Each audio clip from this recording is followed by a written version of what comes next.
Well, hello everyone, and welcome back to the Great Ace Attorney Chronicles. Previously, we continued the cross-examination of Patricia and Rolly Beat. Well, I think his full name's Roland? No, maybe just Rolly. Anyway, things were looking pretty dire. We didn't have too much of a lead. But then, Patricia seems to be making the same mistake once again. Even though she has an ironclad testimony, she couldn't help herself but add on one additional thing to try and make herself look better. And this might be the avenue we can exploit, so we still have this statement here to press, and then we can see about contradicting something. I know what I saw. My eyes never let me down. My sense of direction is a little off sometimes, though. Hold it! Mrs. Beat, nobody is questioning what you've told us. I saw it, I did. That evening, I saw it clearly. That little Eastern man with the whiskers and the funny curved back, slinking away from the scene.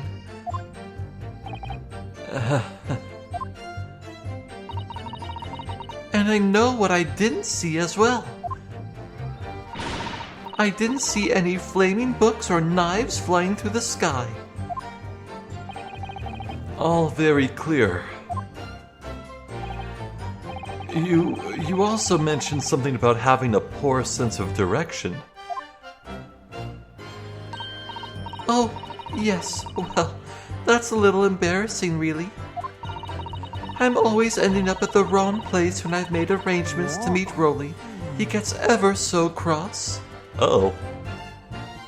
He looks cross right now. Excuse me! Constable Beat, is there a problem?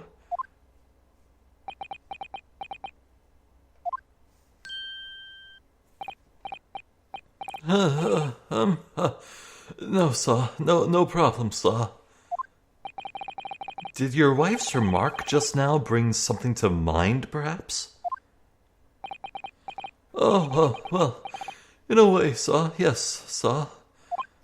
I was just remembering that the same thing happened that evening, is all.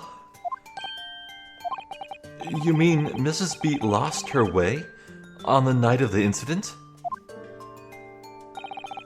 Well, you see, I sent her off to find a police box in the next beat over from mine. But she was gone a fair bit longer than what I was expecting. I thought she'd be back inside 10 minutes, but my darling was gone a good 15. Oh, Rolly, you're such a tease. But the reason I was so long was because of the bouquet, silly. The bouquet? Sorry, what bouquet are you talking about? Oh, it was a present for our wedding anniversary. Rolly's so romantic. He saved up for it with farthings and halfpennies he found in the gutter while doing his rounds. Halfpennies? Maybe? Yes, how romantic. I'd forgotten all about it until just now. Had you, my darling? Oh, yes. But that was just between us.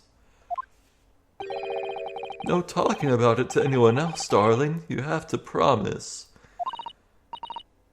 Really? Oh. What was all that about?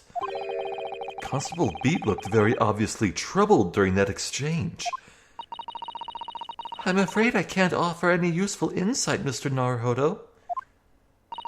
But I'm quite sure of one thing. We have to ask Mrs. Beat about the bouquet. Mrs. Beat, this bouquet you just mentioned. I'd like you to add details about it to your testimony, please.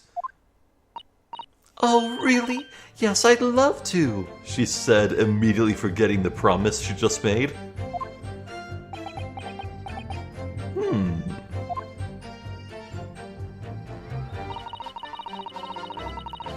What happened was, I dropped my bouquet and ended up losing my way for a while.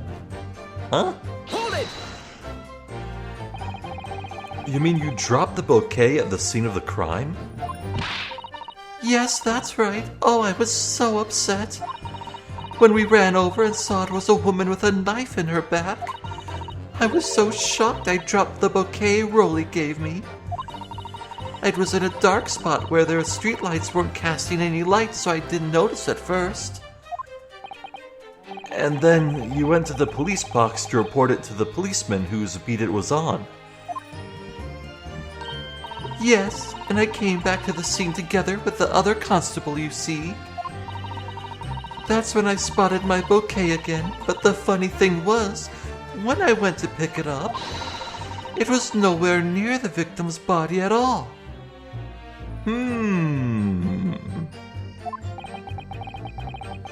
In case you need reminding, Mrs. Beat, the victim is not deceased. I was all flustered for a moment before I heard a voice calling me from the other side of the road. Your husband, presumably. That's right. Silly me, I'd gone over to the wrong side of the street. Although I'm going to blame the bouquet this time, I can't think how it got there, I really can't. So the bouquet somehow moved from one side of Briar Road to the opposite. Curious indeed. Isn't it? But the worst of it is, I forgot to pick the bouquet up again when we left the scene. That beautiful rose Rolly bought me, with that change from the gutter he spent so long collecting. By bouquet, do you perhaps mean this sorry solitary rose? Oh, yes, that's it. He actually has it? That's the bouquet Rolly bought me for our anniversary, with old bits of change he found in the gutter. Maybe just call it a rose. Tell us, Lord Van Zeeks, where did you come by the flower? According to the report by the police officer in charge of the crime scene investigation, it was found on the edge of the pavement in front of the Garadeb household. In front of the Garadeb's house? Okay, hold on. Pause. What is going on here? Seriously. The way this new story is shaping up, it sounds like the Beat couple, they were walking down this street and found the body while it was lying right here. Then Pat went off to call the police, and when she came back to the spot, found the bouquet she had dropped, then was called over by her husband, like, no, the body's over here. That's all well and fine. That logically makes sense. It sounds like Rolly Beat moved the body for some god's forsaken reason. What this does not answer is this completely changes Sosuke Natsume's story. This entire time we've understood him to be walking down this road.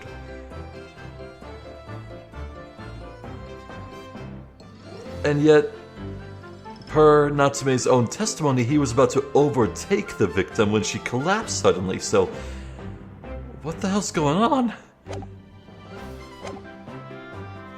Although it wasn't noticed until the morning, as it lay where the street lamps cast no light. It was believed to be of no relevance to the case since it was found on the opposite side of the thoroughfare. Oh, thank you, sir, thank you. Could I have it back now, please? No, I think for good measure, this rose should be added to the court record as evidence. Oh. Well, hey. Is it wrapped up in a newspaper, perhaps? But it's a symbol of our love. I want it back after the trial. Do you hear me? I want it back. Good grief. Rest assured that I shall do my very best not to forget, Mrs. Beat.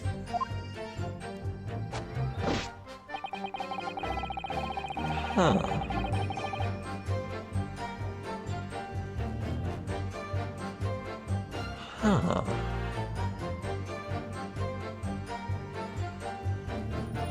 Well, at least we have some ammo here. Rolly's saying I didn't take my eye off the crime scene for one moment, nothing strange to report on that front. Yet how did the body move? How did the rose move? It's one or the other, and it sounds to me like the body moved.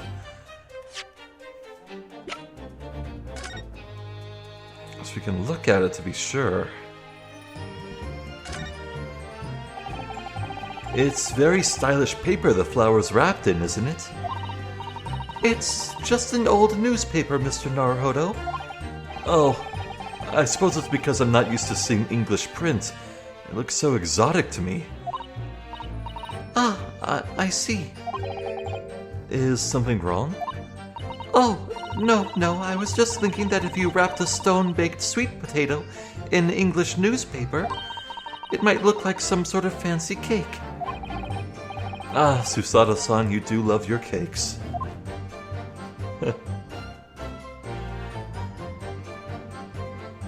Well, I don't see anything interesting about the rose itself, but what it represents as a clue is very valuable.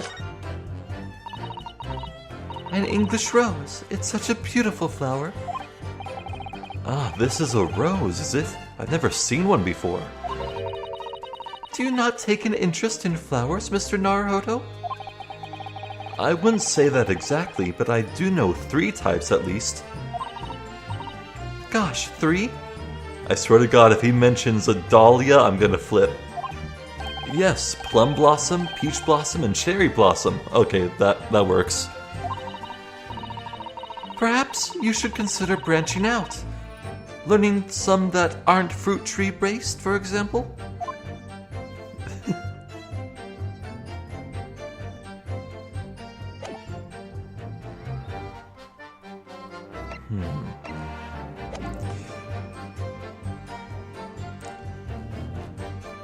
Okay, just for good measure, I'm gonna press this. Maybe something's changed. Maybe. Okay, well, I can auto-skip here, so... It looks like nothing's changed. In which case, we're gonna have another go-around with Susato as she talks, and then I can start contradicting something. Oh. Wait. Oh, hold on. This might actually be new. Hold on. Well, Mr. Naruhodo, what do you make of all this? Yes. The whole idea of an invisible attacker has been troubling me all along. But I believe I'm starting to get a picture of what really happened here now. The 4th book that had no business being at the scene of the crime made me sure that Mrs. Garrideb was hiding something from us. But it's becoming increasingly clear that someone else has been hiding something from us as well. I think I may already be armed with everything I need to strike a decisive blow here. This time, it's going to expose the whole truth about this mysterious affair. Oh, I'm gonna hold you to that word.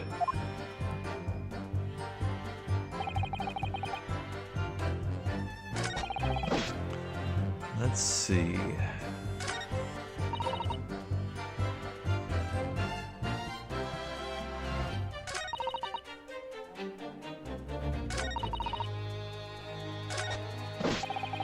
It's this one, definitely. This is the only one we can really attack.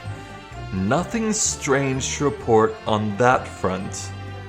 Nothing strange happened with the crime scene. And yet your own wife seems to believe that the body was moved, all because of this telltale anniversary bouquet. Objection! Phew.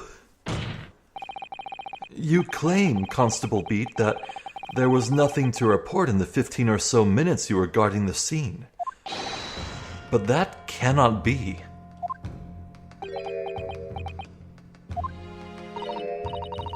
What do you mean to say? In your testimony just now, Mrs. Beat, you explained to the court that when you arrived back at the scene of the crime with the policeman assigned to the beat, the bouquet you had dropped at the victim's side was no longer anywhere nearby. Objection!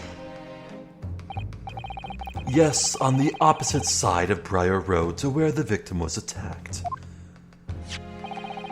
But considering the size of that meager bouquet, if a single sorry bloom can be so described, no doubt it was blown in the wind across the street, back into the gutter where it belongs. Meager? Objection! But if that were the case, why did Constable Beat not testify to the fact? Ooh, we got his attention there. No one else approached the scene, and nothing was removed from it. Constable Beat swore to that on Scotland Yard's honor. But the bouquet belonged to me. It has nothing to do with the case. That's why Rolly didn't mention it, I'm sure. No, because sadly it's not only your bouquet we're talking about here. More than one thing in this case is mysteriously the wrong way around. What are you talking about? Think about it. Besides Mrs. Beat's bouquet, there's Mr. Garadeb's book. Mr. Garadeb's copy of The Lion's Pride, which was thrown out the window by his wife, would have struck the pane of the casement window and landed here, on the west side of the street. And yet, it was actually found here on the opposite side of the road in the victim's hand. Meanwhile, according to the testimony we've heard, Mrs. Beat's bouquet should have been dropped here at the scene of the crime on the east side of the street. But in fact, it was actually found here on the opposite side of the road, in front of Mr. and Mrs. Garadeb's house. There's no logical explanation for these things, unless somebody deliberately moved them.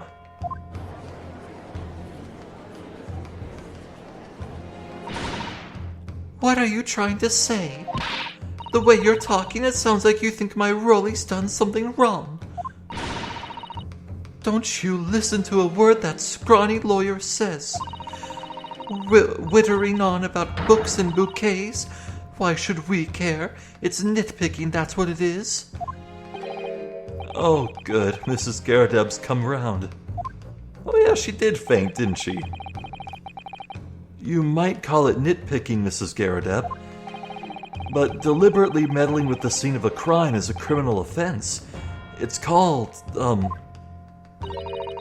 tampering, Mr. Naruhodo. But the person responsible for this tampering cannot admit to it, for a very subtle but compelling reason. Objection! Tampering. You've barely heard the term before. Tell us, my learned friend, who would possibly have had cause to carry out such an elaborate deception? Yes, there is someone who tampered with the scene of the crime that evening. I understand why. All the evidence and all the testimony points to that one particular person. Counsel, I must demand that you substantiate this conjecture. Who are you saying was responsible for tampering with the scene of the crime? Well, there was one person who was unattended with the body for 15 minutes. But the motive? Well, he was quite clear that just on the other side of the street from when the body was found, that was his jurisdiction. If he moved the body, he wouldn't have to work. He could take his day off, go with his wife, celebrate his anniversary. What's the harm, right?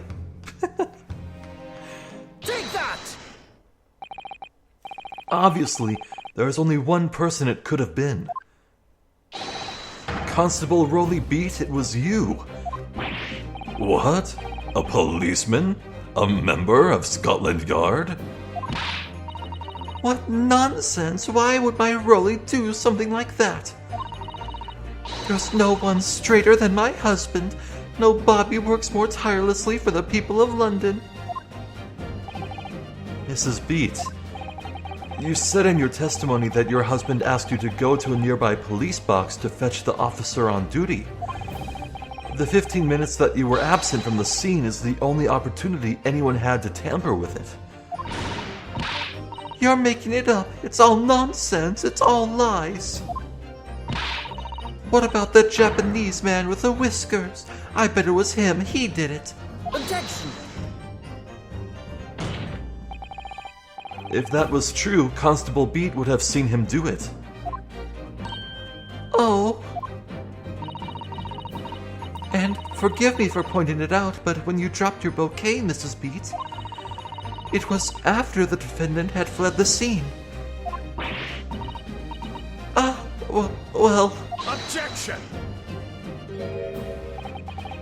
First, you make accusations about the landlord and his wife, and now you incriminate a policeman as well. But your accusations lack one very important thing. You claim the crime scene was tampered with. But there is only one reason anyone would commit such a reckless crime: to hide something. That's right. He's right. But my husband and I just happened to be there, that's all. So why would we have anything to hide? It doesn't make sense. You've offered no motive for this alleged tampering. And until you do, your accusations are nothing but empty threats. Constable Beat had a very good reason for wanting to tamper with the scene of the crime. That's the key to this entire affair. Mr. Naruhodo, have you managed to solve this mystery? Counsel, you have made a very serious accusation against a London police officer. If you are mistaken, I'm sure I need not point out that your reputation as a lawyer will be irrevocably damaged. With that stark warning in mind, you will now explain to the court the motive for this alleged tampering. Yes, my lord.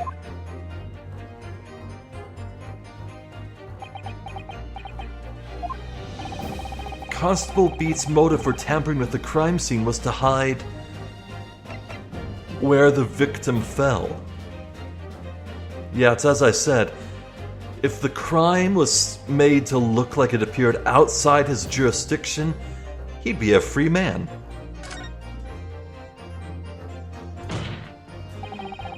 Where the victim fell to the ground. That is what this Bobby had to cover up at all costs.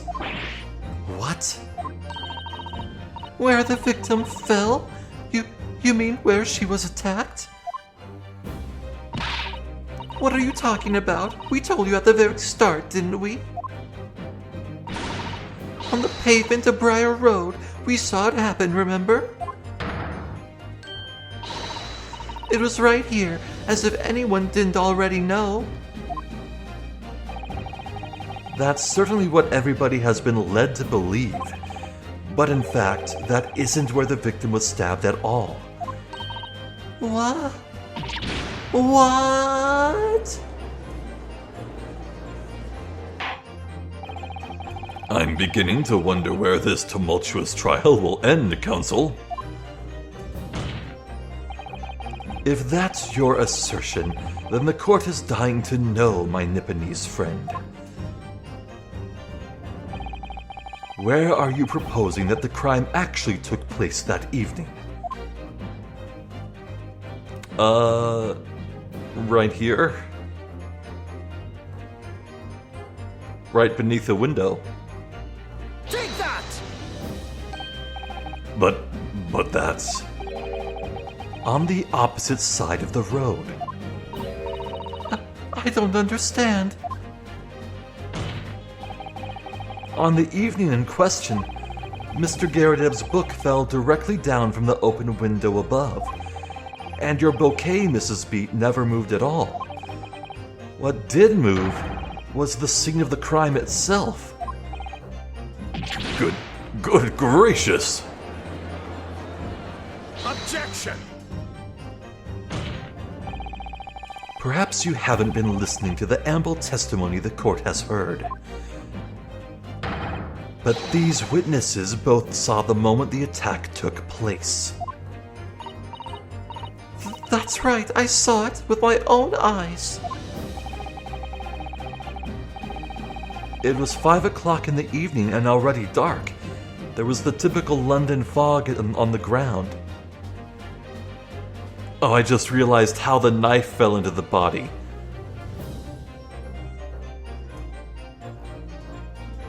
Yeah, earlier when I thought that Olive Green was on the other side of the road, I thought she looked towards the east to face the alleys to look at the book. And that's when the knife came from behind and struck her. But no. As she was walking along, she must have seen the book on the ground, and in the moment that she bent over to pick it up, the knife falling to the ground with the blade facing towards the ground because of gravity and the weight of the blade compared to the handle, the blade would be falling straight down right into her back. That's the answer. When you saw the incident unfold and ran to the victim's aid, that was actually on the west side of Briar Road. No, that's not true. It can't have been. Constable Beat then arranged for you to be absent for a while by sending you for help. And during the 15 minutes you were away, he transplanted the crime scene. He moved all the things shown in this print, the victim herself, the 4 books. He moved everything, in fact, to the pavement on the east side of Briar Road. Extraordinary. But the constable overlooked one thing. What? What did he overlook? The bouquet, I presume. Exactly. The prosecution told the court just a few minutes ago about the discovery of the rose bouquet. Lord Van Zeek said it wasn't noticed until the morning as it lay where the street lamps cast no light. Yes, it couldn't be seen in the dark, obviously. Which is why it was only the bouquet that was found in its original position on the pavement on the west side of Briar Road.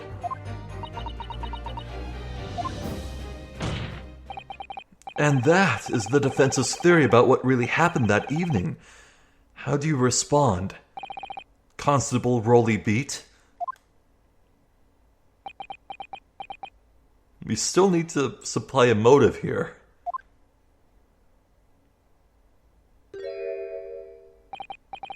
Well, I'm very sorry. I didn't mean to nod off again, but I haven't slept properly in a month. Thanks for reminding the court. Did I miss anything important? Oh, Rolly. It isn't true, is it? What that lawyer said is all lies, isn't it? I know it is, because you're the most upstanding, righteous man I know.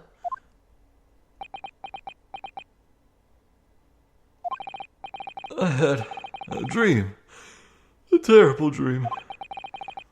All the things I did that night. Everything come out. Everything exposed. Come on. Only it seems it wasn't a dream at all. Good golly. Ordar. Gotta shake the jowls on the last one. What on earth is the meaning of all this? Oh, Rolly, why? Why would you do something like this? Moving a corpse is a criminal offense, isn't it?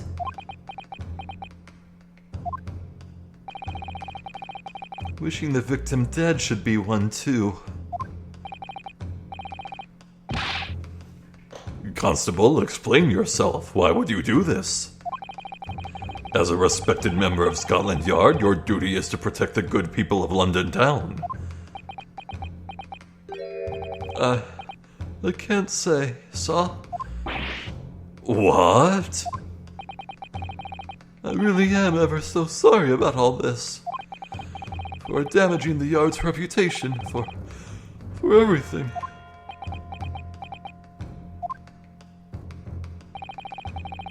I have a possible explanation for why, on that particular evening, Constable Beat felt compelled to move the scene of the crime. I can think of one reason. What? How could you possibly know? You, a foreigner, presuming to understand the mind of a Scotland Yard policeman. And yet, Lord Van Zeeks, it is this foreigner who has uncovered the startling truth of the matter thus far. I believe it would be beneficial to the court to hear this extraordinary young lawyer's theory. Counsel for the defense, if you please. Yes, my lord. Now then, I think you had better show us some evidence. At once, my lord. England, Japan. It makes no difference where you come from, human emotions are the same. I think I have a fairly good idea of the feelings behind this man's actions. What gives away the motive for Constable Beat's unthinkable actions?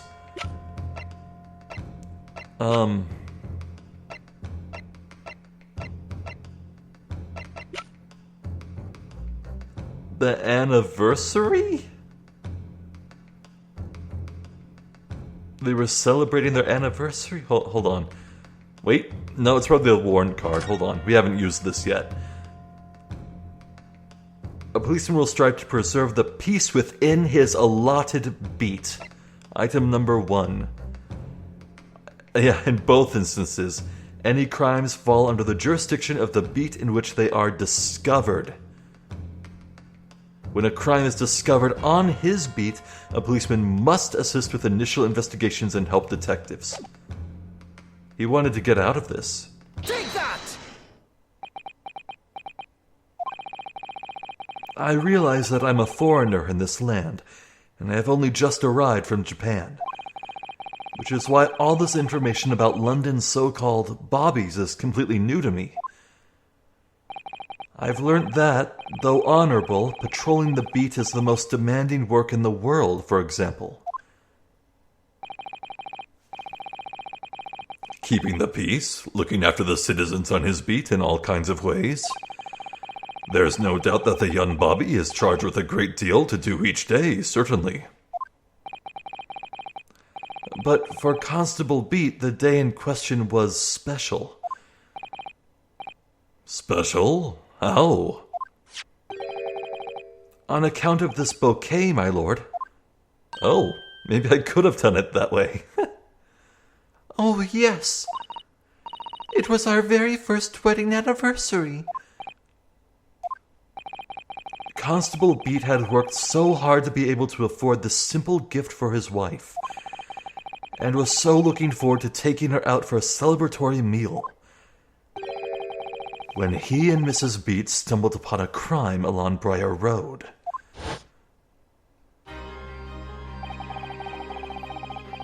When he saw that shadowy figure through the fog collapse on the pavement ahead of them, what must have gone through the man's mind?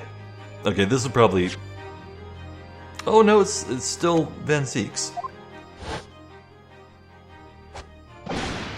But just on that one particular day, I was looking forward to celebrating my wedding anniversary. Mrs. Beat puts up with a lot being married to a bobby like me. I wanted to show my dear wife how much I care.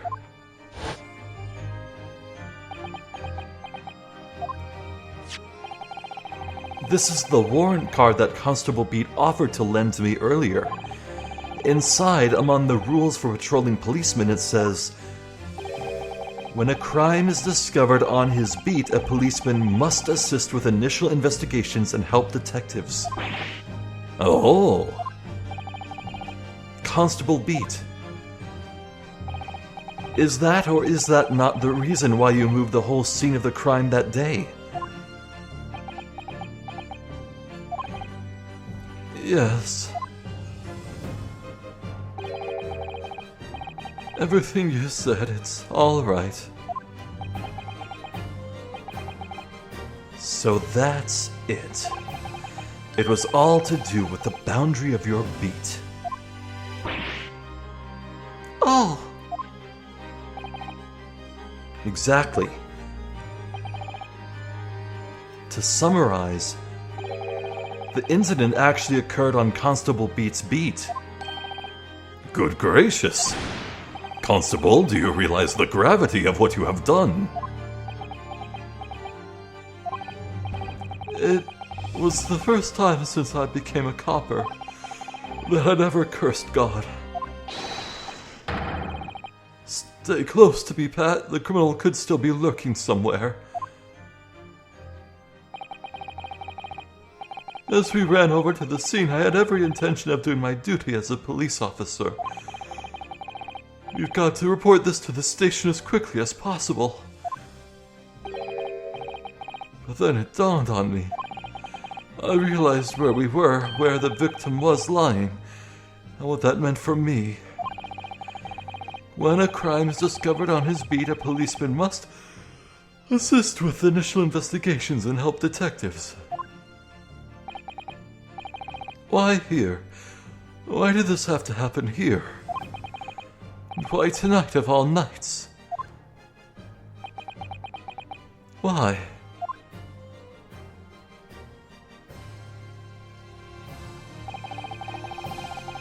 It's a copper's job to guard the scene of the crime, so I told Pat she'd have to go to the nearest police box and fetch whoever was on duty there. It was then, and I opened my mouth to speak. It just came out. I couldn't believe the words that were coming out of my own mouth. This is the next beat to mine, Pat. So you'll have to go to the police box that covers it. Turn right along Meerschaum Street and then...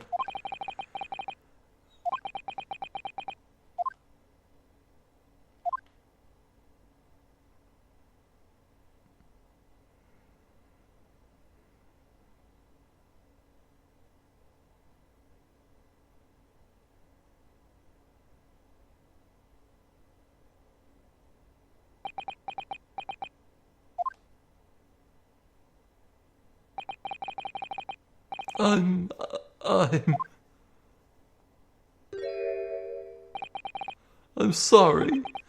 I'm so sorry. Well, okay. oh, Constable.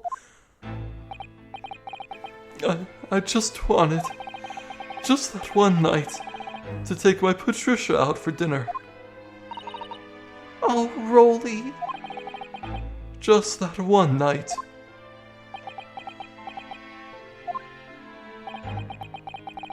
You knew that if the incident was on your beat, your evening of celebration would be ruined. And so you decided to move the entire crime scene outside your jurisdiction. Just across the street to the east pavement of Briar Road, which falls under the neighboring beat's care. You see, I thought... Well, I was sure the victim was dead, you see. I beg your pardon? Oh, of course he did. Otherwise, my Rolly would have never have left the poor woman on the freezing cold pavement. Ah, I see your meaning now. But God got me back for my sins, didn't he? That's why I missed the rose I bought for Pat. Oh no, Rolly, that was all my fault.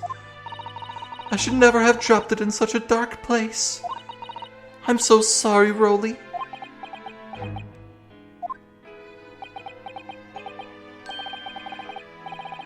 And can you tell us, Constable, how many books did you move from one side of the road to the other in total? 4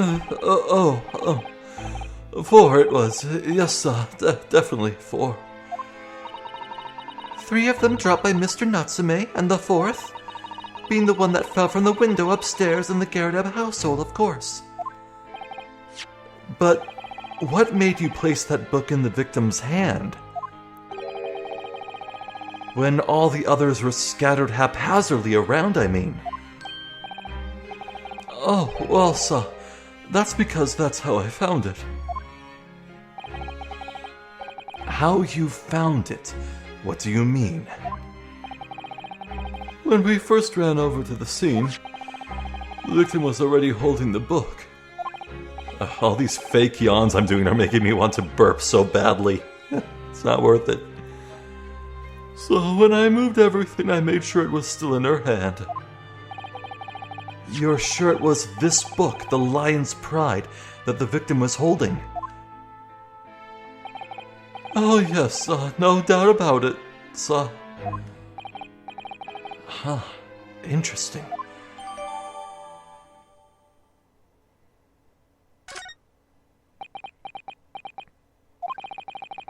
I thought it was an open and shut case at the time, you see. There were only 2 people at the scene, and Pat and me both saw it happen. However, which way you looked at it, it had to be the fellow who ran off who done it, I thought. I couldn't see the harm, really. I didn't think moving it all over the road would make a jot of difference. I suppose this is it for me now. I've had it. My lord. Yes, Lord Van Zeeks? I believe that concludes the cross-examination of the witnesses. Constable, you may withdraw. Yes, sir. Mr. Prosecutor, sir? What will become of my Rolly? What will happen to him? For now, you are free to go home. The police will contact you in due course. Please don't punish my husband. This was all my fault. It's because I'm always moaning at him for coming home late. Leave it now, Pat. Let's go home. I'm tired. All right then, my love. One last thing, Constable.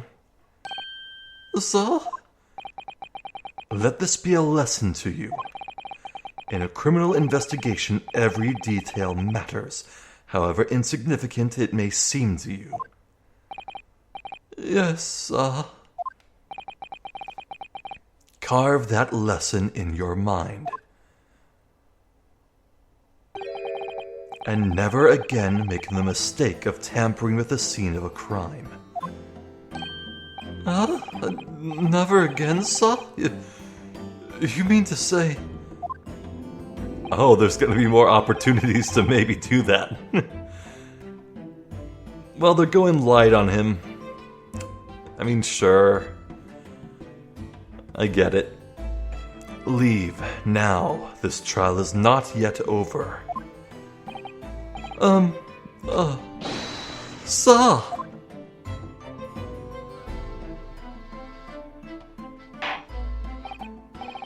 Well, quite a startling revelation, I must say.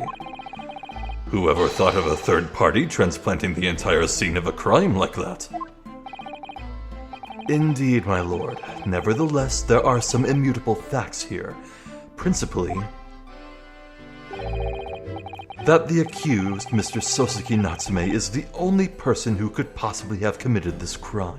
Objection! No, I disagree. Now that we know the true scene of the incident, there is someone else. Another person who could be responsible for the knife in the victim's back. Forgive me for being presumptuous, but I believe the prosecution is probably well aware of this possibility already. Lord Van Zeeks, is this true? Very well. Name the person if you will, and if further investigation is warranted. The prosecution has no objection to the trial continuing. You will name this other person who could have perpetrated the crime. With pleasure. The Chief Lord Justice, Maelstrom Hart. No. Take that! The defense would once again like to request the cross-examination of a new witness, my lord. Once again? My assistant made the same request earlier, in order to finally reveal the truth about this case. It's imperative that we cross-examine juror number 4, Mrs. Joan Garadeb. Me? Me? Oh, dearie me. Objection! That request has already been denied. Objection! But the situation is very different now. Mrs. Garadeb, answer me this. What do you want now, you little toad? At the time of the incident, you were engaged in a violent argument with your husband, Mr. John Garadeb. In the course of the argument, a minor house fire was ignited. And to clear the smoke from the room, your husband opened a window that looks out over Briar Road. Well, what of it? You threw this book at your husband when he was cornered with his back against the window. Upon striking the pane of the open-top hinged casement window, the book plummeted directly down, finding its way to what we now know to be the true scene of the incident. Yes, and as I said, what of it? During the argument, you were beside yourself with rage. As such, you threw not just books, but anything you could lay your hands on. So, let me ask you one more time, Mrs. Garadeb. This knife, the one removed from the victim's back, have you really never laid eyes on it before?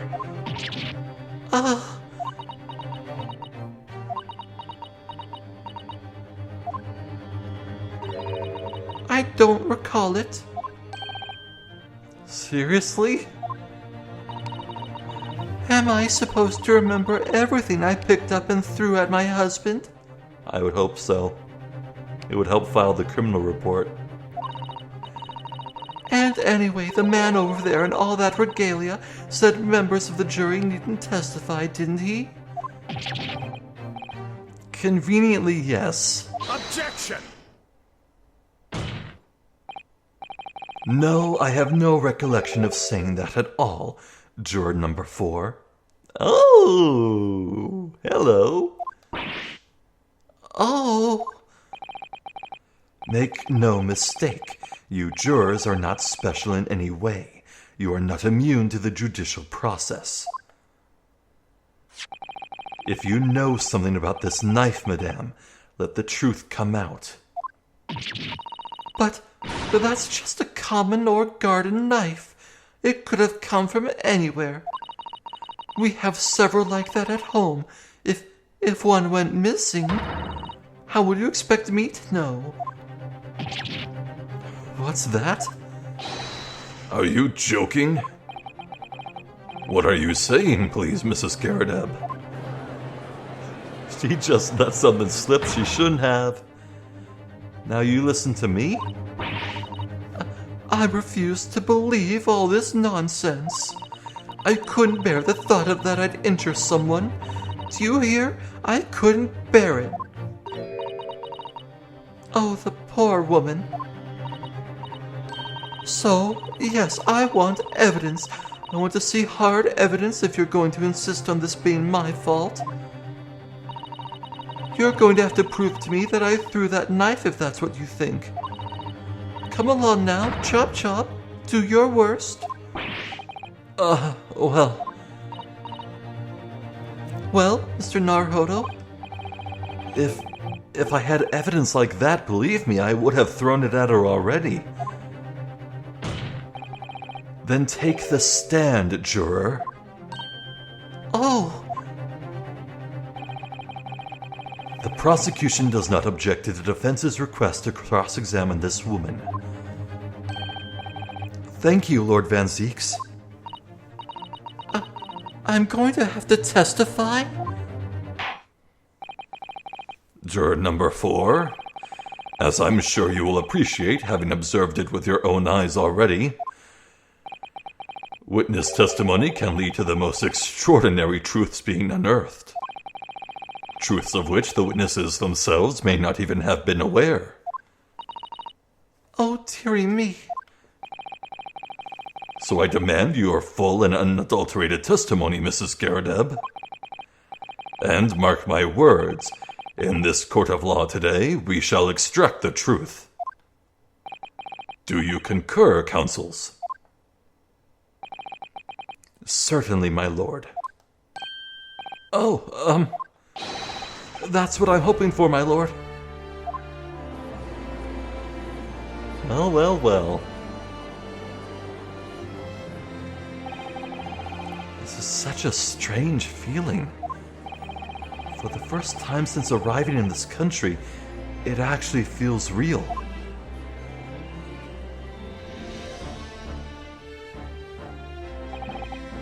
I'm here in the Old Bailey, and I'm a lawyer. Yeah. Witness, state your name and occupation. I think this is the best place to end things. Ugh. It's like a law of the universe. Every time I make a prediction on when things will end, it's wrong. Always. Which is why I'm gonna predict that we'll end things next time. Yeah, maybe do like 2 cross-examinations, we'll uncover the truth, and enjoy the aftermath and end of this case. Next time, mark my words. And if I'm wrong about that, I'll eat some food. Not my hat or my shoe, just some food. Some nice tasty chips from my pantry, maybe.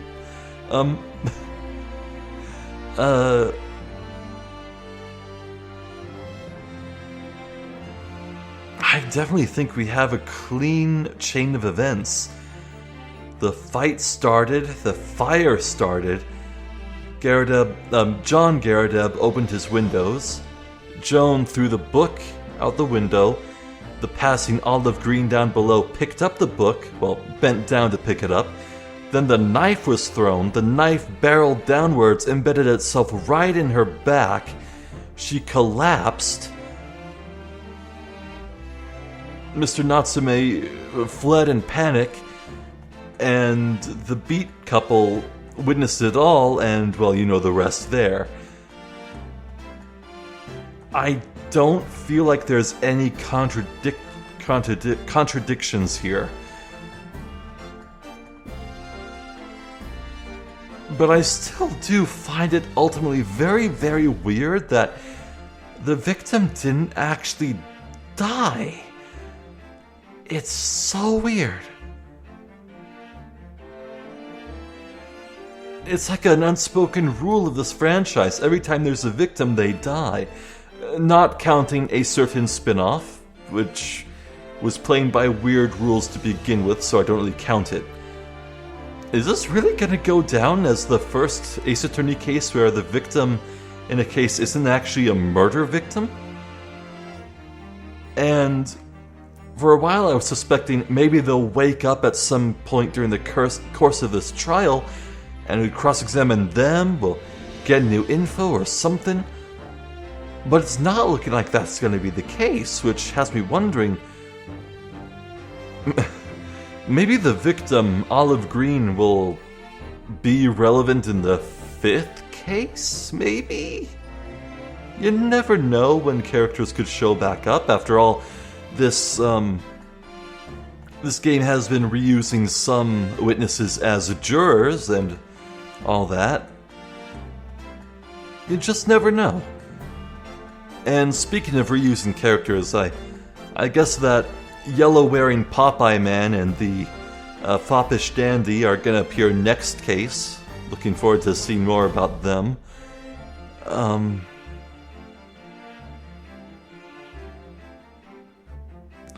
Question: do I have empathy for Roly Beat?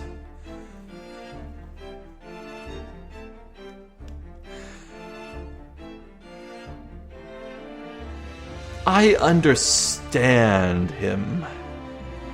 I empathize a lot and understand why he did what he did. I can understand the excuses he would tell himself, that it was no big deal, it was a harmless act, what could it really affect, it looked open and closed. But I don't forgive him. I understand but don't forgive.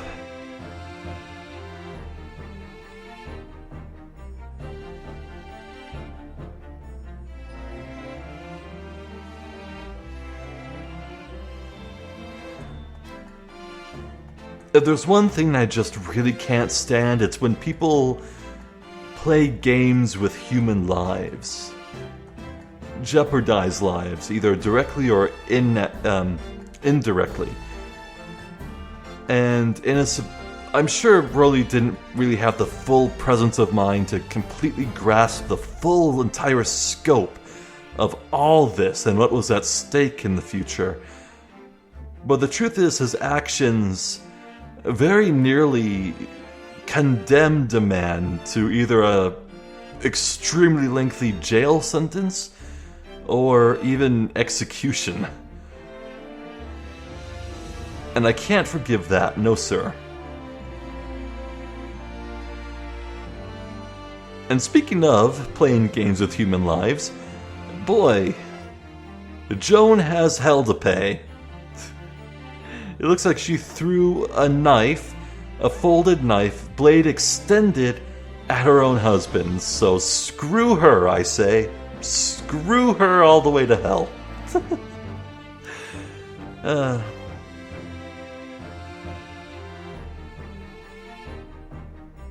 Well, yeah, one more thing. I really don't think there's any denying it anymore. We're not gonna have another investigation phase. Yeah, no, we're gonna end things next time.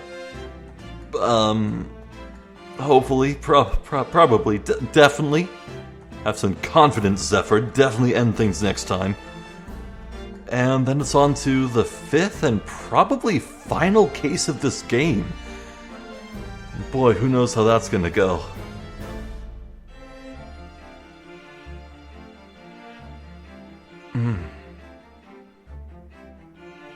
You know, it's just suddenly struck me. My god, the 5th case is gonna be a doozy, isn't it? It's gonna have to. It's...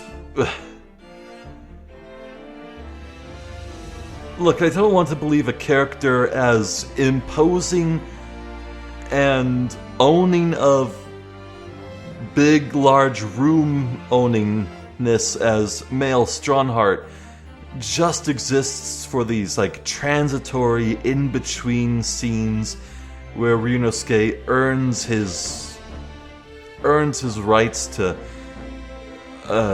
practice law. No.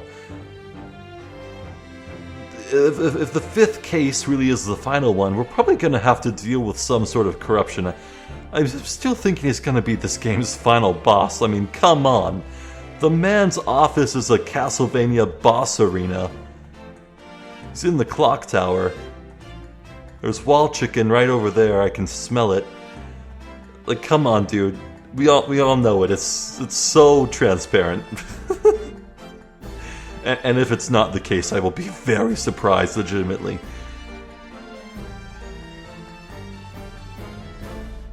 Yeah, the next case is going to be a doozy, because as nice as cases 3 and 4 have been, they haven't really tackled what I would say as being anything related to, like, a main plot.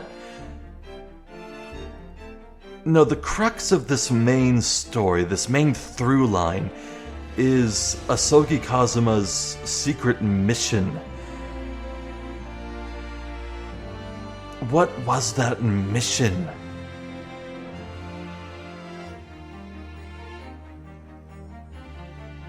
Actually, you know, there's a possibility I'm just now considering. Maybe they're gonna lean hard into this being a two-parter game. Maybe this game ends on a cliffhanger. Maybe this first Great Ace Attorney game ends as an open book. To be continued, a cliffhanger. Who knows? Maybe this overarching story they're trying to tell here has to be told over 2 games. Or maybe this game has 6 cases. Who flippin' knows? They're already breaking a lot of traditions. Who says they can't break another? Rise from the ashes from the very first Ace Attorney game, notwithstanding. That was like a bonus re-release thing, so... Wait, no, the first game did only release with 4 cases, didn't it? Yeah, it did, so never mind. Okay, so rise from the ashes withstanding then. I have rambled on long enough. I am Zephyr the Jester. This has been more of the Great Ace Attorney Chronicles. Thank you for watching, and hopefully I'll catch you next time. So until then, please take care.